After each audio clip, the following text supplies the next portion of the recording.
I can confirm that all of the young people at the detention centre have now been tested. We are awaiting just a few results there. And all of the Brisbane Youth Detention Centre staff have been tested except for 16, and we are working on those people as a matter of priority. Of course, all schools are open today, which is great news. And yesterday, some people may have received emergency alerts.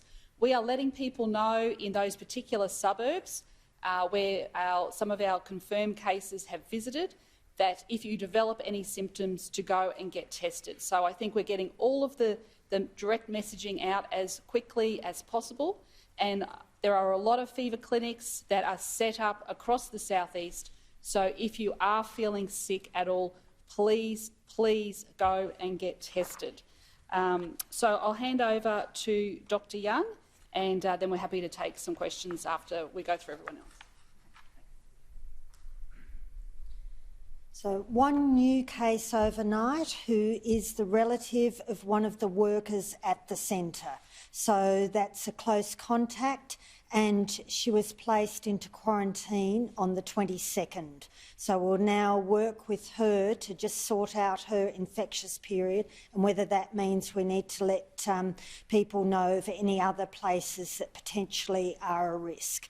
So it's very important, though, you would have seen all the list of the many places across Greater Brisbane and Westmoreton and Logan that people who have been infectious have visited.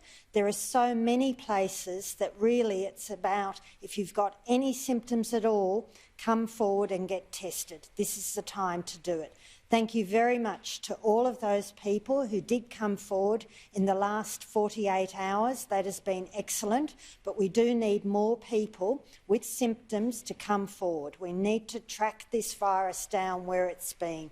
It's an infectious virus, as we all know, and we need to act quickly, promptly to be able to contain it.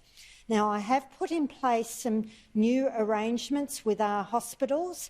So I have asked our hospitals, and we're going out this morning to primary care, to recommend that they consider using masks within their facilities for all patients, visitors and staff. That we just need to manage this as we go forward. So for that area of Greater Brisbane, so Metro North, Metro South and Westmoreton, those three hospital and health services, that this is the time to implement mask usage broadly within the facilities.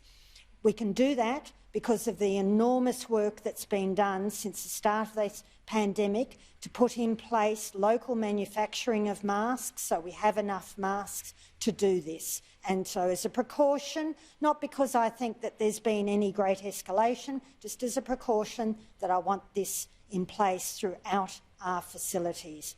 And there were some other things that people need to continue to adhere to. We've seen with this cluster, we now have 5 workers at the centre and 5 of their relatives have already been infected. We know that spread within households is what you always will see at the start of a new cluster, which is why we put in place that requirement to limit gatherings to 10. It is really important that within households, within private gatherings, maximum of 10 people, because it's that closeness that we know will lead to spread of the virus. That's extremely important. Outside this immediate area of concern of Brisbane and Ipswich, gatherings have been limited to 30. Now, for the rest of our society, as long as people follow those COVID-safe plans, I've been through all of them, I know how good and solid they are, then I think they are fine. If people don't follow the COVID-safe plans, that's when we'll have to consider what else might need to be done. But at this point in time, I'm very confident that with those plans rolled out, they've all been in place for quite a while now, so people know what they're doing, that we don't need any further restrictions. So it's just those gatherings of 10 people, that's really important, and adhering to COVID-safe plans. So everyone, please, throughout the state, any symptoms, Come forward, get tested and isolate yourself. That's really important. And maintain social distancing wherever you can. Thank you. Is it time for possibly the wider community to start wearing masks quite apart from the hospital? I think that this is the time, because we know we've got the masks out there, that everyone should consider, if they can't maintain social distancing, that it's time to use a mask. So if you're in a crowded situation that you can't get out of, put a mask on. So I think, as I've been suggesting for some time, a bit of hand sanitizer in your back pocket or your handbag and a mask with it. And if you get yourself into a situation where you cannot socially distance, it's time to consider using a mask. I'm not going to mandate it because I don't believe we have broad spread community transmission, but certainly we're in a risky period at this time. So within Greater Brisbane and Ipswich, within those areas, it's time to think about, if you cannot maintain social distancing, wear a mask.